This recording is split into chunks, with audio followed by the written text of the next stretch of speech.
NDA में seat बंटवारे को लेकर एक बार फिर से पेच फंस गया है। एलजेपी अपनी सीटें कम करने को तैयार नहीं है। जेडीयू अपनी मौजूदा सीटें ही वापस चाहती है। तो कुल मिलाकर पेच फंसा हुआ है। जेडीयू की तरफ से जो उसके खाते की सीटें हैं वही चाहिए जेडीयू को, यह मांग सामने रख दी गई है।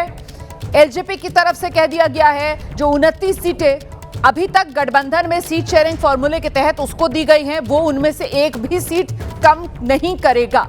ये चिराग पासवान की तरफ से एलजेपी रामविलास पासवान पार्टी की तरफ से ऐलान कर दिया गया है। एनडीए में नीतीश और चिराग को लेकर अब ये घमासान है। चिराग को 7 सीटें ज्यादा देने से नीतीश नाराज हो गए हैं। सूत्रों के हवाले से ये बड़ी खबर है। चिराग पासवान की पार्टी को तो सिर्फ 22 सीटें मिलनी चाहिए थी। जेडीयू की तरफ से यही बात कही जा रही है। सूत्रों के हवाले से बड़ी खबर, दिल्ली में बैठक के बाद चिराग को 29 सीटें दी गई।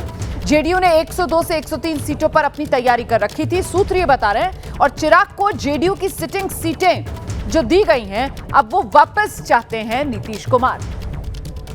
देखिए 7 सीटें ऐसी हैं जो फंस गई हैं, उस पर डील ब्रेक करने की कोशिशें जारी हैं। एलजेपी अपनी सीटें कम करने को तैयार नहीं, जेडीयू अपनी सिटिंग सीटें छोड़ने को तैयार नहीं। इसी को लेकर बातचीत चल रही है। सीटों को लेकर पेच फंसा हुआ है। एलजेपी चिराग पासवान की पार्टी को गठबंधन में यह माना गया कि सबसे ज्यादा फायदा हुआ है सीट शेयरिंग के लिहाज से। सीट शेयरिंग में सबसे बढ़िया डील अगर किसी के खाते में गई तो वो चिराग पासवान की पार्टी।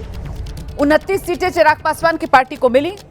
हालांकि इसी को लेकर नाराजगी अब जेडीयू में है। सूत्रीय बता रहे हैं नीतीश कुमार नाराज हो गए। नीतीश कुमार और जेडीयू की तरफ से कहा गया था कि 22 सीटें जानी चाहिए चिराग पासवान की पार्टी को, लेकिन जिस तरीके से दिल्ली में बैठक हुई है और फिर दिल्ली में 29 सीटों का फॉर्मूला तय कर दिया गया एलजेपी के लिए, इसी को लेकर नीतीश कुमार नाराज हैं।